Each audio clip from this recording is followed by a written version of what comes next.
You can see me, right? Yeah, I can see you, and I can see the cool background too. Mm. Cool. Yeah, I think a lot of people are busy hacking, but I will make an Yeah, yeah. announcement. Yeah, but we are We live can wait streaming for it. 5 minutes. It's fine. It won't affect the overall time. Yeah, yeah, yeah. We are gonna wait for 5 minutes, but yeah, I also Mm. think a lot of people should be interested in this talk because you're actually showing how they can take it from idea to yeah. Oh no, people can't hear. I'm so sorry to hear, Manoush. Maybe you can try rejoining again, Manoush. Like you can drop and try rejoining. Sometimes sometimes Discord plays tricks.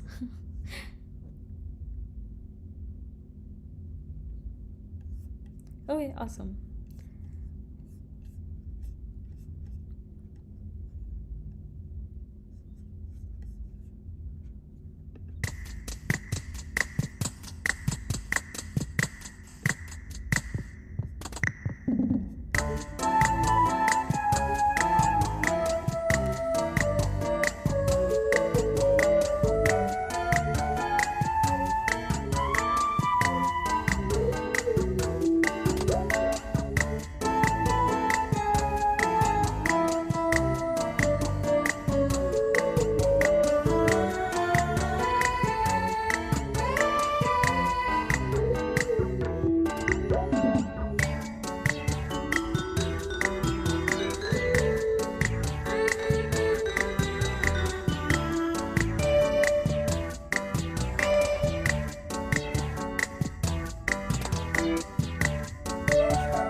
Hi everyone. I think we are good to go, Rakshit. We will have more folks join in as and when they check Discord, but I think we are good to go.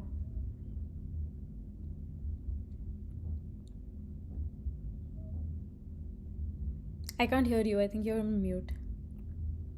Oh, sorry. Yeah, Yeah. I'm thinking maybe some people are also watching on YouTube, maybe. So should Yeah, be okay. yeah. I've started live streaming it as Hmm. well. So, Hmm. yeah. Cool. I will share my screen and then. Okay, awesome.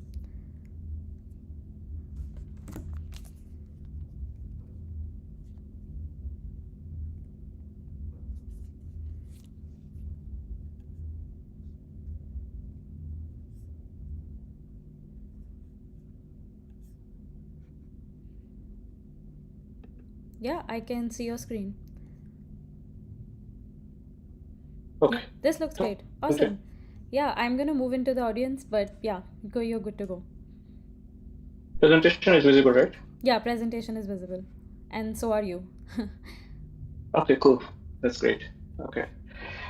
Hey everyone. So I'm Rakshit, and I'm a postdoc at MIT, and I'm generally interested in building agent and agentic systems that inspire from how humans have evolved in various culture in the presence of various cultural and economic factors, and how they adapt to various situations. And so this is right in my area of interest. So I'm very excited to have this discussion.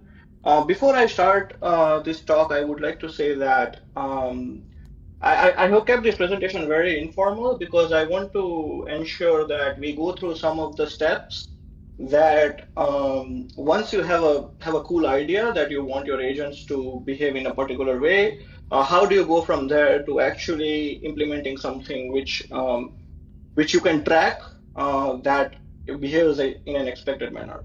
So I will talk for a little bit, probably around 15-20 minutes, go through some of the key steps to do that. And then it would be great if we could like discuss with each other. I would like to know if you have any questions, if I can help with anything in terms of being able to design your agents and implement them as you expect them to be. And I would also encourage that you should share the ideas and with each other as much as possible, because I think that even if you give like your entire way of building your agents to each other, the way this whole thing is set up and the evaluation works, it's very hard that it will hurt anybody. It's like it has to be like you have to be truly cooperative and solve the games, and it doesn't matter whether you know like what the other agent is doing or not. So I would encourage like exchanging ideas as much as possible. Okay, so to start with, just going back to what you had seen in the keynote yesterday, and you might be very familiar with this diagram by now because you would have read various papers. Basically, the Concordia system works with like an environment. An environment is set up by the game master, which basically tells the agents what scenario they are in, what situation they are in, what are some of the tasks that they need to do, and then the agents they interact with each other, they play with each other in various rounds, and then um, based on their behavior, they would be required to cooperate with each other in one or the other fashion to be able to actually get the final outcome, which is good for the group and which is good for themselves. And so, as you all are aware by now, like we have four different environments. It's pub coordination, labor collective action, haggling, and reality show. I think the first thing I want to say here is that when you start looking at these environments, it's important to not get into too much into the weeds of these environments, right? So, for example, if you have like a cool idea that you want to prepare like a psychological quiz or something, and then you start thinking about like for coordination, and then you keep on like pressing into like various small details about the environment, like what is happening where, and how can we include this and how can we include that, that would actually create a lot of information that you can put in, but it will start specializing in a way that you would not like it to. So it's important that you first of all figure out like some of the key aspects of the environment, and then try to figure out like how those different key aspects across the environments can match with each other and can help you to design an agent that can actually generalize across all these aspects, right? So for example, we already know that for these environments, like pub coordination is very much like backward Stravinsky. And I say ish in all of this because you have like some additional, it's a multi-round game, and there is also like additional players and stuff like that. But you can imagine that it is like an extension of backward Stravinsky. Labor collective action similarly is kind of an extension of Stagnant if you think about it. And haggling is a bargaining game, and reality show is already formed as like some game theoretic metrics. So now you can imagine that you can think of this as this is kind of like a common game theoretic scenarios that you may have heard before or you may have read now, that are informing the underlying game, right? And then once you think about it, like in each of these games, one of the things that is common is that the agents are somehow optimizing some of their preferences, right? So for example, in pub coordination, you are optimizing to be with your friends, but also to try to be at the bar of your choice. In the labor collective action, you are optimizing to get some more wages while being in the strike, but at the same time, you're trying to see that you don't get like some into problem with the boss or something. In the bargaining game, you are optimizing for your preference of the price point of the product. And so now you can start thinking like, okay, like I this is one example. Of course, there are lots of other ways you can think about the commonalities between these things, and then you can think about, okay, as an agent, if I want to build an agent that can actually try to recognize these things and then respond to it, like what kind of things based on the model or the cool idea that I already have, like what kind of things I can build into the agent. And we will talk about specifically on how we go about that. But before that, so when I was preparing this presentation, I was initially going to like, because I want to talk about like what are some of the good ways and the bad ways to design the agents. And I was thinking of writing here that these are like the wrong ways to do it. But then when I was thinking about it, I realized that actually it's not about the wrong ways, right? It's like the way I see it is that all ways may lead you to Rome. However, there may be the eventual outcome would depend on which century of Rome you end up in, right? So, for example, you might take a road which will still live, solve the game, do something for you, give you some score, but then eventually it will perform very bad when it is evaluated against each other. So when I say here that, so which is why I call these steps like perilous roads. You could take these things. There are certainly, I will talk about some of the exceptions that you can do, and of course there is no restriction on how you should build the agents. But at the same time, there are some best like practices that could help you to make sure that your agents does not end up in such a road which leads to some very tumultuous century of Rome, right? So some of the perilous roads that I have thought about based on these environments are, first is like basically trying to hurt other agents. So this is like at the end of the day, it's about cooperation, and so you do not want, like, there is no benefit by just trying to win over the other agents in your environment. It is way better to think about clever ways to cooperate. That doesn't mean that you cannot persuade somebody or you cannot like convince them to do something according to your preferences. That are all different solutions, but it's not really good to just try to win a game within the environment or get the highest reward. Like that might not play well across the environments, across the scenarios, right? The other thing is that game master is a set thing. I think I saw some question yesterday or something like that, but be very careful that you are not like fiddling with the game master and things like that. um, the third thing is trying to identify other agents. Now, this is a bit tricky because for example, this personality quiz, right? It may be very useful actually and we humans do this very much, is that when we are talking to somebody, we are trying to gauge them like, okay, what they're thinking, so it is okay to like trying to identify the personality of the other agent, trying to discuss with them, but like trying to find whether, okay, this belongs to my group and this belongs to this group, and doing some kind of in-group coordination kind of thing may not always work because you would never know like which role in the environment you end up with. And so you can still, again, this may be useful in some particular way of doing this, but you need to be careful about this. The other thing is like over conditioning on game specific elements. So for example, let's say whenever you sample, because you know that in any environment, like there is a finite set of personas that are given to the agents and which you have access to, and similarly like some memories and stuff like that. trying to write prompts that condition on each and everything for a game to make sure that you get like best possible score in that game most likely doesn't generalize.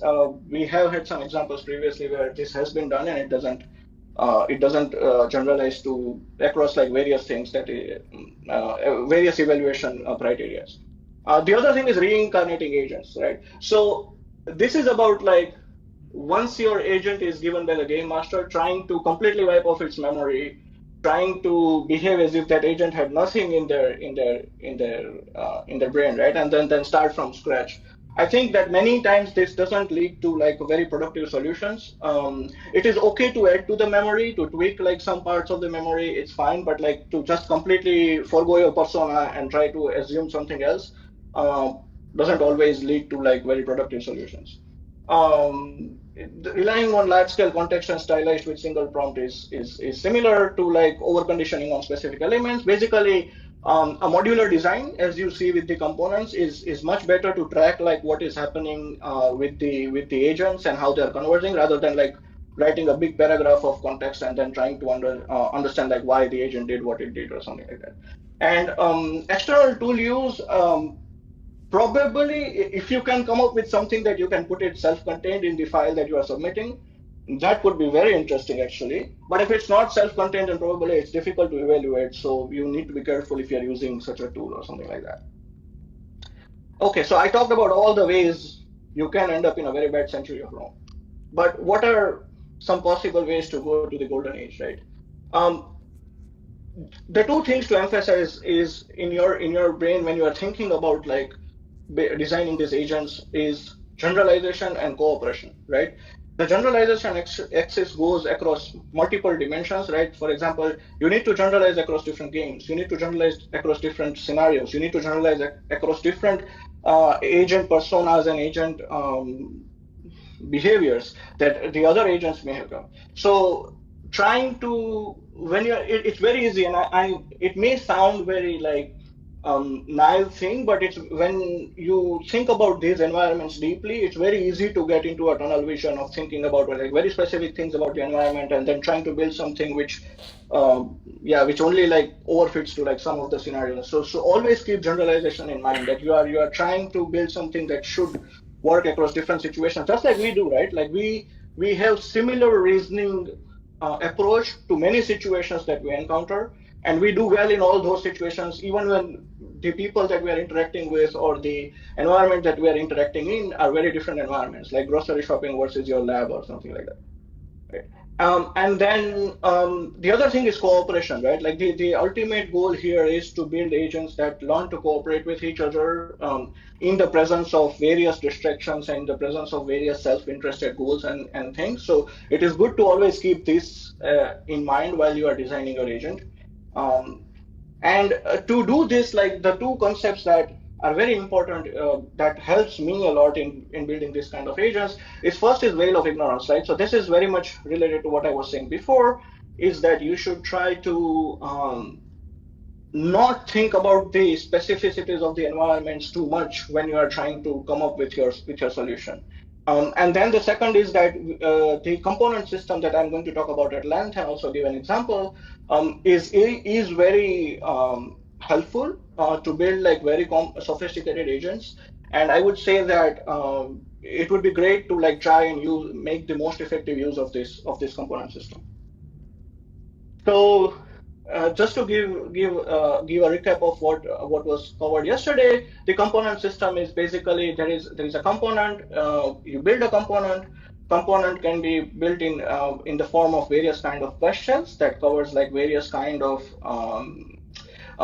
processing that you want to do, and that processing is done on some form of memory that is available to the agent. Now the memory is available from already like as a memory that is available to the agent from the game master and like the overall environment, but also when once you interact with each other you get like more, you can add to those memories.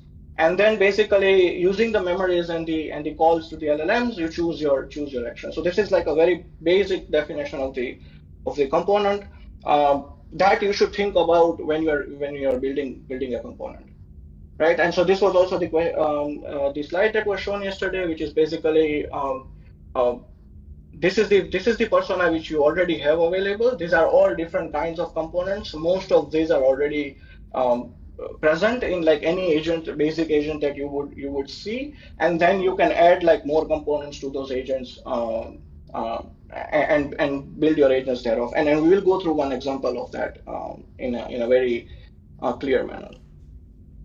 So yesterday, one of the ways to build these components, there was an example that was given where Shasha talked about like logic of appropriateness, which is basically trying to build a component that answers these three questions. So like, what kind of person am I? What kind of situation is this? And what should a person like me do in a situation like this? And I think this is the example that you also have in like the collab that was shared with you. I think the other way, the another version of this that is also in the paper is to think about logic of consequence, right? So this is, I think, this is very similar to how the rational agent is, but the way to answer, like you can think about this, like what are my alternatives? What are the consequences of each of these alternatives?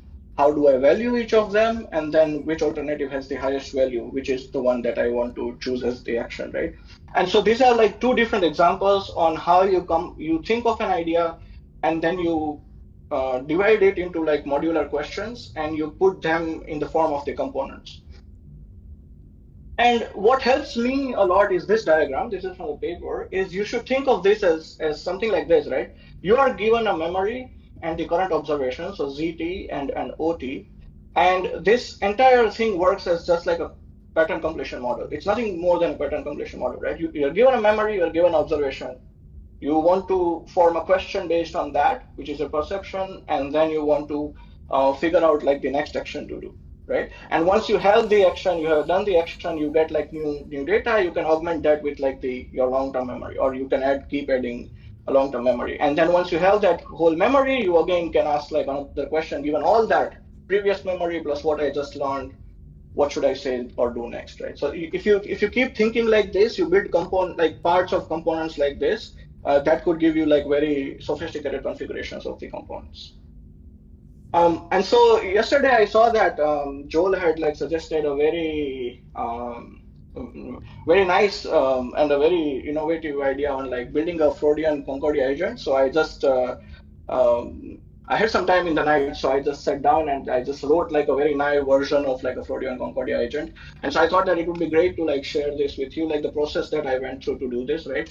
So for this Freudian Concordia agent, what I did is that I have implemented a very naive version of it. So it only considers like three aspects of such an agent, which is basically the ID, the ego, and the superego of the agent. And I implemented each of these. I'm implementing each of these as like its own component. Of course, there are like other aspects of this, like you can have like defense mechanisms and things like that, which combines this conflicts between these components and stuff like that. And so now for each of these, I thought about the questions that would be reasonable to ask to capture each of these components, right? So for example, ID component, like the question would be something like, given the current situation and disregarding any potential consequences of social norms, what immediate action would provide the agent the most pleasure, right? So that's like the ID control. I'm like very selfish. I just want to like get like pleasure, and elevate my tension and stuff like that.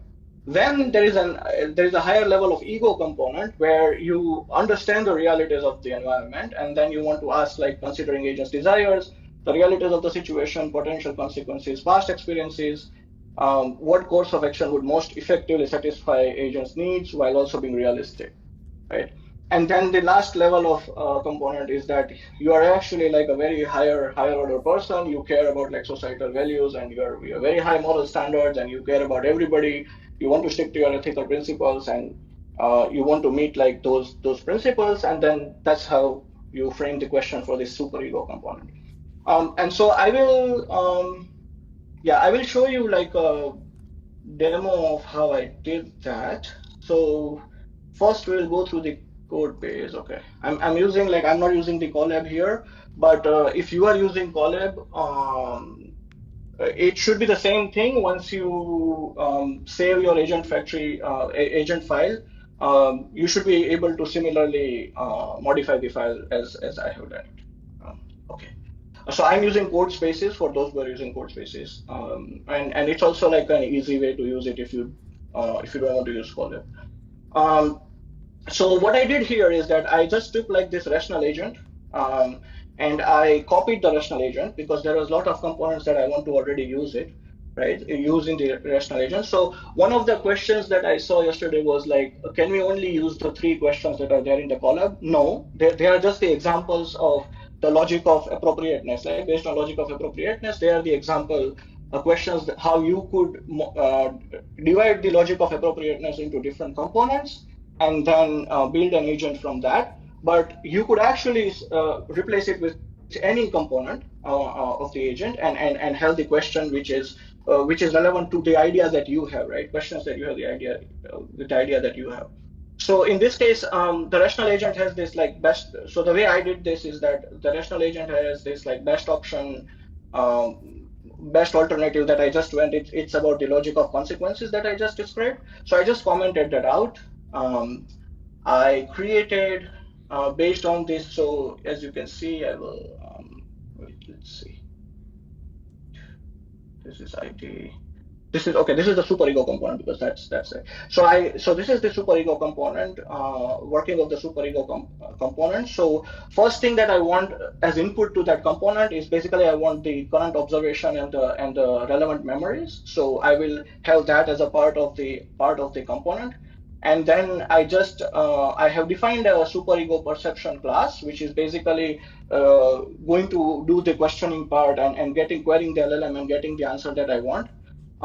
One thing to remember is that when if you define, so for example, this is like a new component that I have defined, right? So when you do that, what you want to do is that you want to make sure that everything is self-contained in the file that you are submitting.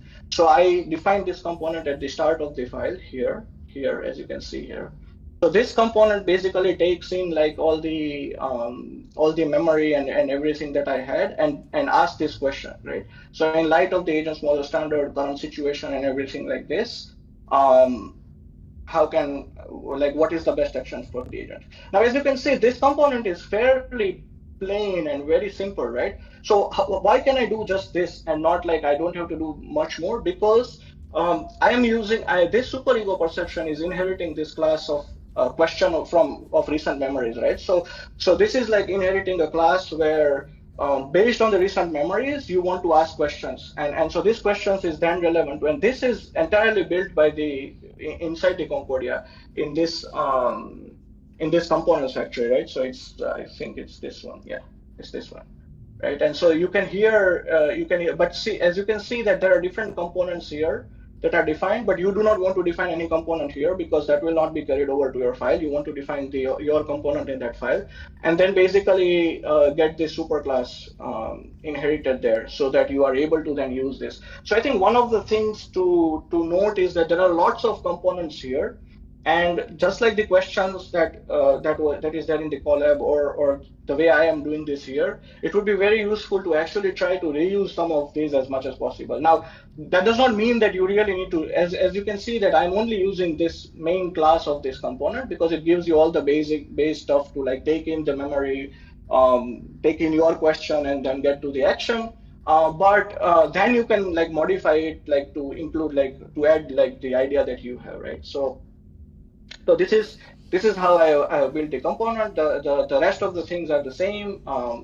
In this, once I have that superego component, what I did is that I just added here superego perception. So this is like entity components. This needs this, and so once you have any such component, you just add it here. You can also remove components from here and do various other things. So now the way I think about this is that what you want to do is that you can take a basic agent or any agent like a base agent or the one that is on the collab or the one that is the rational agent that I use here, try to run it on an environment or a couple of environments, and the best thing to do that helps the most is to keep looking at these HTML logs, right? And to see like how the whatever new component you add. So I have these three components, right? ID component, superego component, and then ego component. The way I do this is that when I run a base agent, and then when I run a new agent, I would then start looking at these logs because you will see that how each of your addition of your component is actually affecting the conversations, right? So it's like, um, yeah, I will talk about this a little bit, but I know that Portugal also has like some. It's a known thing that it just veers away into like various conversations or just keeps copying the other agent and stuff like that. And so you want to actually keep like tracking like component by component, and that's why I also say that it's important to like do like a modular development to see like whether the effect of the component that you are having is being reflected here, right? So for example, in this case, there are like these five friends, right? So these are like Mia, Ava, Emily, Jackson, and Millie. And I think this one, the superego component, this one has a superego component activated, and I found that this one is currently working fairly well, I think. The thing is that there are five friends, and in this setup, that I'm using the environment which has like closures and friendships. And Jackson Young, I think, is the person who is a supporting player. So the rest of the other four agents are the main players. And Jackson is very stubborn, so he does not want to go to like Princess of Wales.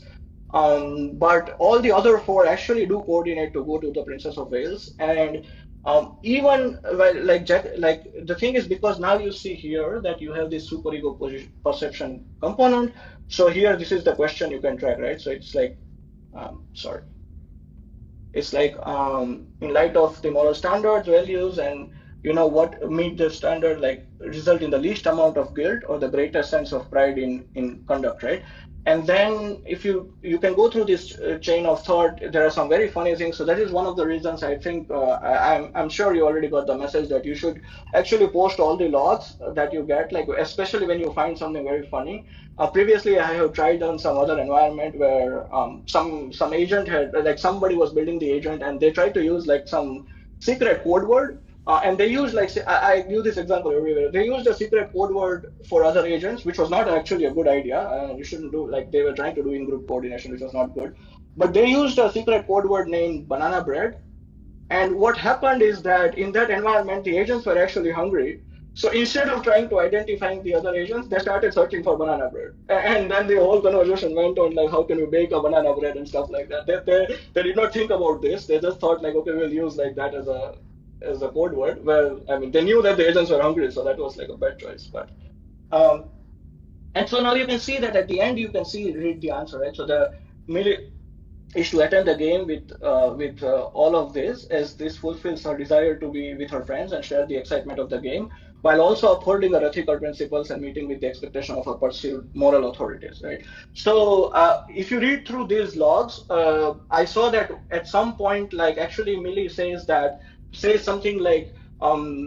It would not be like I would also consider the problem in this setting is that the other pub is closed actually, but the supporting agent is very stubborn, so he's just sad and alone and goes there and sits like even when it's closed, right? But Millie does because she wants to hold like very high moral standards. In the log somewhere she says that, oh, but it would be interesting to also like I would like to hear him, and I want to see like what is there in the pub. I have never been in that pub and I have never been there, and it would not be a bad idea. And to try to give like respect to the person who is not at all like budging from their idea and stuff like that. So I don't think in this particular run, I did not see that they always say just nice things. They actually try to forcefully say that I do want to do this, or I have a strong preference for this. Or for example, like Ava has, like for them, you can see here, right, that I have a strong preference for it. But I'm certainly open to hearing what Jason has to say. But they eventually just hear him, and then they still like all coordinate to go to the. So this is just one example. Similarly, I have like here the ID perception. So now what you can do is that you can compare and contrast between what your ID perception did versus like what your superego perception did, right? So I think I would really encourage looking at the HTML logs after you build components and then going step by step. Um, and then I think maybe some final thoughts before I conclude and open it up. I think, as I said, emphasize on keep like generalization in mind while building all the components. Make sure you don't like go into a tunnel vision for an environment, because that would really not help. Once you decide on a concept, like anything like a psych test or like this Freudian agent or something like that, form the questions that would best represent these ideas and you think would generalize, right? Those questions, it's better that they are less conditional on these game specific elements, as I mentioned. Um, I would really encourage you to consider the components that are already provided as kind of helper functions. You can reuse them, you can like repurpose them basically rather than reuse them. You may not want to reuse them, but like for example, planning component gives a lot of ability to plan around like using different kinds of questions and different kinds of things. So you should look into that and try to reuse those as helper functions. Again, make sure that any components you design are self-contained. I think I know that Coastal. So this is what I wanted to say, that Coastal does have some distractions. It is hard to get it to concentrate. I think there are two ways to do this. One is probably so multiple ways. I'm not sure if this has been discussed, and Chandler can correct me later on, but it may not be a bad idea to test your agent because we are going to evaluate it using Coastal, but it may not be a bad idea to test your agent with other models just to see like how the conversations differ. And then you could try to build some components that actually keeps on like probing your agent to like stay on course, like not like go away, right? There's also like a very serious opportunity here in terms of like being distracted. Think about like humans with like some sort of learning disability, right? So you can build components that can consider like these distractions as kind of like not being able to concentrate on a specific topic or something, and build something around that to make sure that they actually like focus on things. And then, as I said, like look at the HTML logs and see how the conversations get affected by each component you introduce. That would definitely give you a lot of insights. With that, I will stop. I hope this is helpful, and I'm happy to stay around for any questions that you may have, and to help you through uh, any ideas that you have. And as I said, like share your ideas and stuff because it would be very useful to each other, and it won't hurt your score. Yeah. Thank you so much, Rakshit, for giving such an amazing presentation. And as you said, we have some amazing threads going on. So feel free to post all your banana bread based responses on those Yeah, threads, and get the ball yeah. rolling. Um, I'm so any if anyone has any questions or wants to speak, just feel free to raise up your hands, and I'll invite you to speak. So yeah, meanwhile, I actually have a couple of questions. Again, a very Hmm. interesting presentations.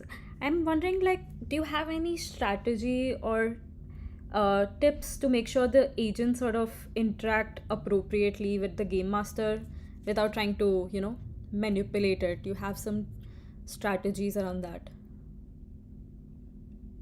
Um, I think the game master is only involved in terms of like setting up the environment, and then once you give them the best course of action, it just wants to make sure that it is validated. Like I'm not sure because like what would be one of the use cases where you would be useful to have like a proper conversation with the game master? Because I think that the game master is off the rails in terms of like it's just like you are playing Dungeons and Dragons, right? And the game master is just setting up the game. Like you cannot like say anything to the game master in terms of like being able to influence the game in any way. And also, I think that the only reason you would want to have any kind of chat with the game master would be to influence the game, which would not be a good thing because it's like um, yeah. Yeah. So I'm just thinking like I will think about this a bit more. I am just giving the answer top of the head, Yep. but I will think about it a bit more and post if I think something. Yeah. But at this point, I don't think you want to chat with the game master. Yeah, because I mean we also had like this hackathon before around like deception, and we also realized that these agents can be deceptive. So like they will maybe try to manipulate the game master to sort of move through the environments.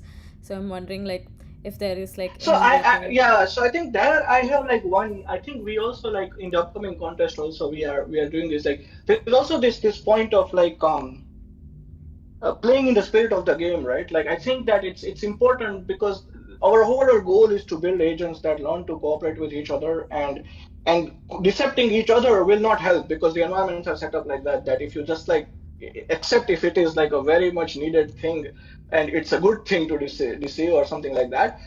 Generally, it would not be a good idea to like do those kind of deceptions, and so. trying to do anything to game master is kind of disqualifying, I think, because it's Yeah. like not like really a good thing to. And I think it will take you away from thinking about more interesting solutions about how to build agents. Like, for example, like you can interact with, like, consider game master as like institution that you cannot approach, right? Like in the society, like it's not like you can just go to the Supreme Court and start like telling them to like change the laws, right? So it's Yeah. like that. Yeah. So you can fight for it. You can just submit your actions, and then they will tell you whether this is like fine or not, or what happened with like what. But you cannot just like manipulate them like that. So I think, yeah, it's better to consider game master also on the veil of ignorance, I think. Got it. It's Got it. Yeah. Makes sense. I also have, like, now that you sort of showed the presentation as well, I know at the end of the day it's a lot of the play around with agent components, right? So I'm wondering, like, do you know how we can sort of balance the generalization aspect with also looking into like specificity of the uh, particular components and making sure we sort of design it in that manner? I think you do have observations, right? You can use the observations definitely. Like it's just that you frame your questions and build your components that makes the effective use of the observations that you get, rather than like whatever like, for example, if in an environment you have like a fruit market, right? Like, so like if you have an agent which hard codes something like, oh, if you see a fruit being described, then you do this, like that's not the Yeah. right way to do, because that will definitely not generalize when scenarios change Yeah. or things, right? But I think that other than that, like if you can like maybe like a representation of object, and you can look at the observations and try to base your prompts and base your questions. Again, as I said, first you should think about what kind of questions or what kind of component. And I should mention that questions is one good way to think about this, but that's not the only way you can build a component. Uh-huh. But I think that when like you can just have prompts, right? Like you don't need like questions. Like you can also have like like statements and other things which can help you to get the action that you want. Um, but it's the right strategy would be to rely on your persona, trying to identify what other agents are doing, and like talking to. So I think that psych test idea, right? Those kind of things are very interesting, because you can then, that is one way you can actually get some more information about other agents rather than like hacking it. And then I think that you can, yeah, look at the observations, look through like how to make the best use of the observations in your component, like that, because that gives you like a game specific thing. It's just that you don't hard code it in your prompts, but Got it. in a particular game your observations does define your environment. So Yeah, absolutely. So yeah, I hope people will end up doing that and end up playing around with the observations as well, and going to do a yeah, lot I mean, of like. I'm sure. I mean, the ideas are great. I saw those project teams, I think so. Once they like, yeah, if you try to think step by step and build those, I mean, you could start with very simple components, and immediately you will see that within like a few tries you will end up with like sophisticated components if you just look through them, write them properly. Like it won't take too much time to write some sophisticated components. It's just to, and then the part would be to think like whether what you are writing, like the prompts that you are forming, and then the way you are building the components is leading to the outcome that you expect in the logs. So also like track the logs very closely. Don't just depend on scores. I think Got the it. text in the logs is very important. Got it. Uh, Yeah. so. Absolutely. I think we have one more question from the audience, which is like, can Concordia be used for climate change negotiations? Interesting I mean, question. yeah, you can build an environment. It's just like it's a negotiation, right? So any type of negotiation game, like, just like we have the bargaining, right? So you could like build like an environment uh, which is, yeah, you can simulate. That's the hope, right? At some point, like this kind of environments and settings can help us simulate like real world problems in true sense, because as you can imagine, climate change negotiations end up failing most of the times because they are very complicated. There is lots of dynamics going on, and lots of background going on. All the countries have like inequalities in their. So like yeah, if you can bring the simulation to that point, absolutely. So, and that's the dream. So Uh, yeah, thank you so much again, Rakshit. I think like maybe there's one more question or some answers coming in, but again, like thank you so much, Rakshit, for your time today. We are going to move on to the next presentation, but if you can be around on Discord and help us. Oh, I think Clifford wants to speak. Wait 1 second. Yeah, yeah. Clifford, I invited you to speak. Yeah, so I just had a basic question about like the environment. So the observations are things which are provided by the game master, if I'm right. So the Yeah. observations are outputs given by the game master in the previous round, like, or is it like a cumulative thing across all rounds? Uh, I I believe each round has its own observation. So during a round you have the observations because I think yeah because I think during a round you get like observations as you converse with each other. But I think that the game finishes once like the round is finished, right? So you get like new observations in the next round. Okay. So memories are observations which we or the agent chooses to append to the memory component.